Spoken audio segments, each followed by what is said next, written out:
Thank you very much. We've had a phenomenal week here. Your staff has been remarkable. Everything that we were told that the Sun Bowl has proven to be true.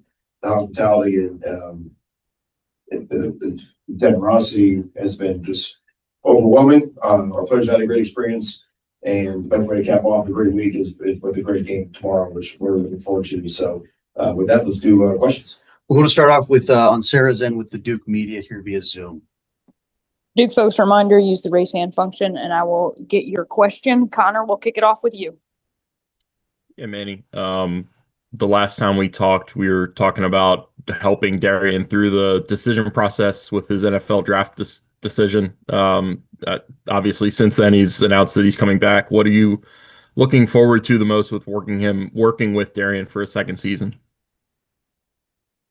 Yeah, that's a huge boost for the program. Obviously, I think I think what I am there's a lot of ways to answer that question. I think what I'm most looking forward to is just him being able to really truly establish himself as the leader of our program, having an offseason when he's not the new guy.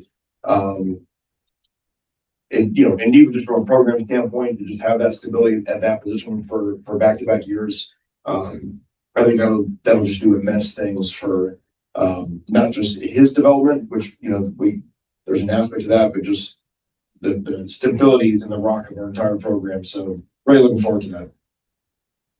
Thanks. And I know you kind of touched on this, but the experience down there, I think we saw recording in progress. I think we saw a clip of you with a guitar playing. I didn't know you had that in the repertoire, but what's been the overall vibe for the team down there? And then how do you kind of shift? I guess there's kind of a shift in the next few hours of really dialing in and locking in on the game plan. Yeah, I think what you want to do with bowl experiences is you want to fully experience where you're at. And I think one of the great things about the Sun Bowl and El Paso is that it has such a unique personality and such a unique culture. And we say all the time that so much of the country is, generic, you get the same experiences everywhere. And there's just a very unique vibe to this bowl game. So you want to appreciate and experience all those things. But then when it's time to work, you got to do the work. And so our guys have practiced very well. So you want to, there's a joke in bowl games. You want to win everything you do. You want to win the events, but you also want to make sure that you win the game. And the way you win the game is how you prepare. So our guys have prepared well. I'm sure Arizona State has done the same. And like I said, the way to finish off the week is with a victory tomorrow.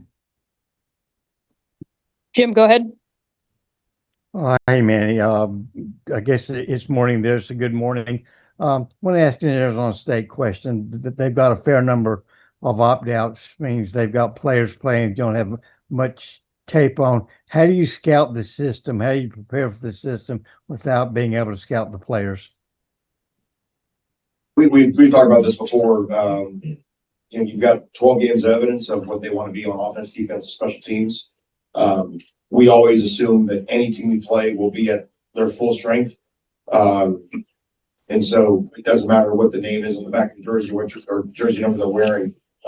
We assume that everybody will be playing as good as they can possibly play. And then bowl games, I think anytime you go a long time without playing, it's a lot about your execution, right? It's very rare. There's not a lot of other sports that stop competing for 3 to 4 weeks and then just resume. And so just making sure that we're up to game speed in terms of how we execute on in all 3 phases. I think that's, from my experience of all the bowl games I've been on, I think that's the most important thing is, are we just game ready to play? Things you don't do for a while, like tackling, ball security, special teams play, those type of things. And a lot of that is to be honest, it doesn't really matter who you're playing. You control those type of things. Thanks. Chip, go ahead. Yeah, Manny, we've kind of asked you this question before, but with the portal coming up now pretty quickly, how have you had to juggle, or have you juggled time this week and getting ready for the bowl at the same time looking ahead to the portal? Yeah, Chip, everybody in the country's fighting 2 dragons at the same time, right? And the first year of the portal is retention. So you want to make sure that, and I think that Duke, that we've talked about that many times before, that's the pathway to our success is to keep what we have and be able to develop what we have. So I feel good about where we are, going with that going forward, but you still never know. And at the same time, everybody's gonna have to make decisions really quickly and in real time. I mean, today is Tuesday, I think. It's Friday for our game week, but it's Tuesday. I think we start school in 8 days. And so to turn that around, that's why I've talked about, it's why the January portal is honestly, it's better than 2 portals, but it's a horrendous idea for a lot of reasons. The idea of what that does to admissions departments all over the country, and the disparity of when schools start their spring semester, is bad for business, for everybody. So we made it better than it was a year ago. It's got to be a lot better than this because we're ruining football season. And the reason why we're all gathered here today is because we love football, we love the season, and anything that hurts that should fundamentally be viewed as a threat to our game. And yet here we are. So it's not just the coaches and us fighting 2 dragons, it's the players, right? And we've seen it. We've seen, even just the last question about guys opting out and whatever, why we would ever have player movement season or coach movement season, to be honest, during the season is just, to me, it's a bad, it's bad for the sport. It doesn't happen in any other sport, and hopefully this is going to be fixed going forward. Hey, one quick follow too, Manny. Just looking at your practices, both in Durham and there, did you get through them physically okay? Is everybody good to go, or will some guys miss the game? Well, I think right now, like I said, of all the ones that are here, we feel good about who we've got.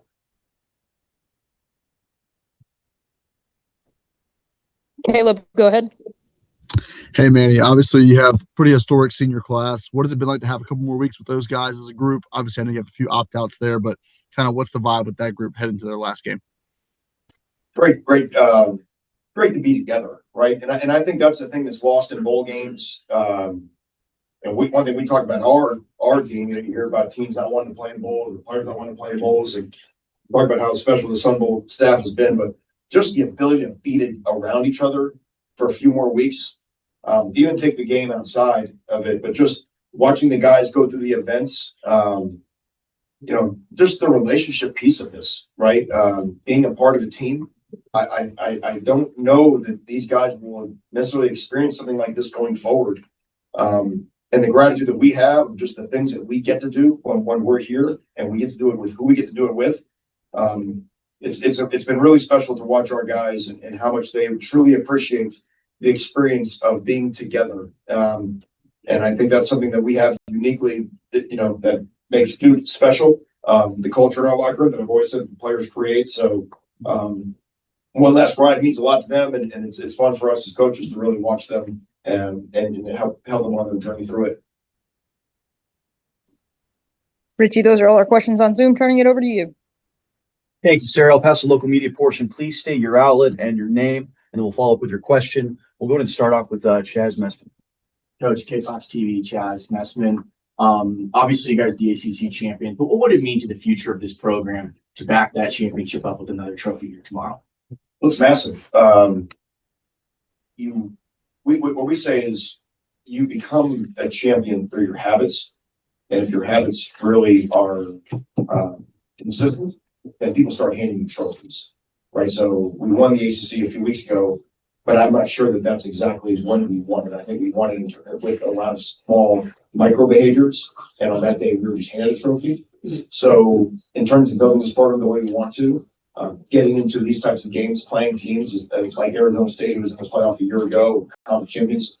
I think that's a big step for us. And so to make this a normal behavior of Duke is what we're trying to do. But again, that's hard. It's a hard ask because I'm trying to do the same thing. So I think that's why we're really looking forward to this matchup and to play a team like Arizona State. No, Felix Travis. You could have just maybe talked about your season. What have you been most happy with this team's come along? I think the resilience, obviously we've had some ups and downs. But learning that failure is not final. And in fact, that the best teams use failure as a great teacher. And I think that's what we've learned. We've had a very difficult schedule, in conference and out of conference. And through our setbacks have come lessons, and that's made us the best version of a team that we can be. I do think we have gotten better as the year has gone on. And, and any coach is always going to say this, I don't know if we've played our best game yet. And I think that's a really exciting part. We've got one more opportunity to really try to put it together in all three phases. And as I mentioned, we've done enough. We've won the league. We've done things that have not been done at Duke either ever or in a long, long time. And that's kind of the mindset that our guys have.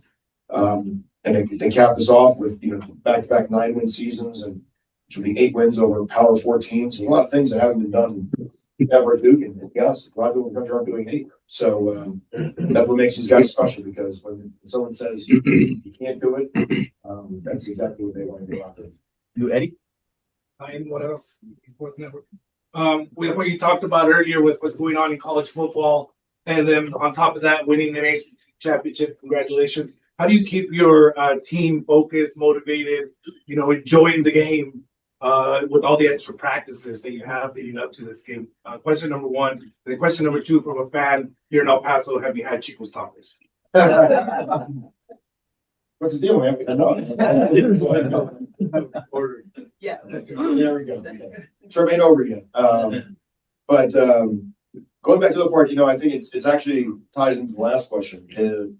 No matter the highs, the lows, coming to this bowl game, whatever, like our whole mindset is always on continuous improvement, right? Like, so when we win the ACO, that's fantastic. We can still get better, right? Oh, we lose a heartbreaking game middle of the year, that's fine. We can still get better.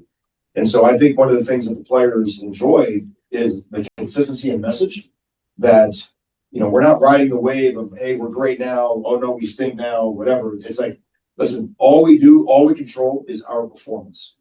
And there's not a player or coach, in this organization that believes that we've performed at our best. Best is always out there. So you're always chasing that. And I think that allows a growth mindset that we're always looking to that North Star of, I know there's a performance out there that I'm capable of. And so, like I said, whether, we have fun with the events, but when it's time to practice, I am practicing to make myself a better version of myself than I was yesterday. Brett? Coach, it looks like on paper, the big mismatch would be your quarterback against their very young secondary, and their best chance to stop that would be with their veteran defensive line. How do you go about exploiting that, and how do you see that matchup? Well, you got to get in the game and sort it all out, right?